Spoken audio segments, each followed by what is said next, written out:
Probably the most dramatic story I can tell you in short. When I was on the West Coast in Oregon, I was doing readings during the day, and there's this one lady that I noticed out of all the crowd. Every time I saw her, she looked like, you know how people have a twinkle in their eyes, but she didn't have a twinkle. It looked like a kind of Holocaust victim, something really bad had happened to her. I didn't think she was a victim of incest or anything like that, but something really bad had happened to her because I could feel it.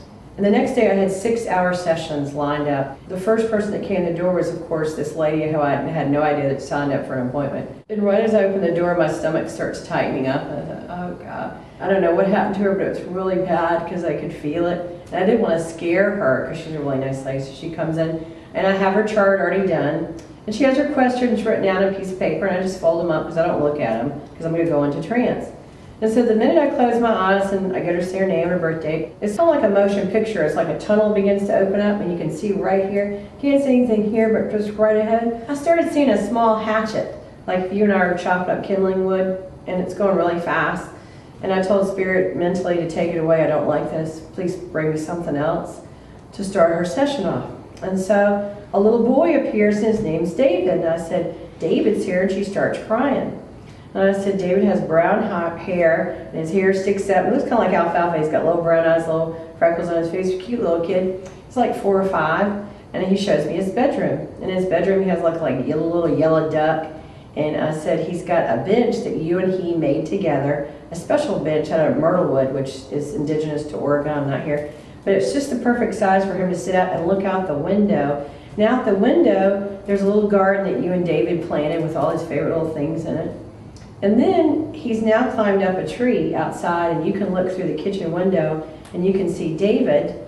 And there's a little dog named Spunky or Sparky. And David thinks it's really funny because the dog can't climb the tree. And he's like yelling at the dog, and the dog's yapping. And David's having the best time, but he came in today because he's in the world of spirit, but he wants you to be okay with it, that he is fine now. And can you be okay with the fact that he's in spirit and you're not? And that he's grown up on the other side, and can you be at peace with this? And he says if you want to change his bedroom back, you can change it and make it any way you want, but he's always going to be there with you on the other side growing up, and not for you not to be sad anymore. And he wants that more than anything else, that you not to live in the past, but to move forward now with your life.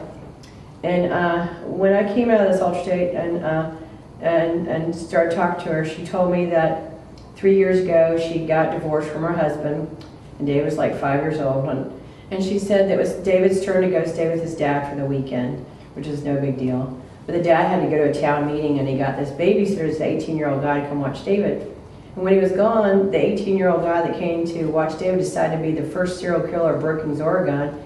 He took a small hatchet and cut David up into little pieces. And she never got to see David. He was taken from her. And I think that if that happened to me, I don't think I'd ever recover from it. I couldn't imagine having lived through that. And after I read for her, the light came back in her eyes because she had a spirit connection. It was one of the most profound readings I've ever done. Because it just, for me, besides crying my eyeballs out, I could see him as clear as bell. And that was her son. And I was the first person that didn't know her to give her a message from him that he's fine and grown up on the other side, and to resume her life and start moving forward, to let go of it. I never know who's coming in the door, what they're going to be asking. I try to let Spirit just trust and let go, and let Spirit tell me what is for that person's best and highest good, what is it they need to know, and how can I best be of service to them.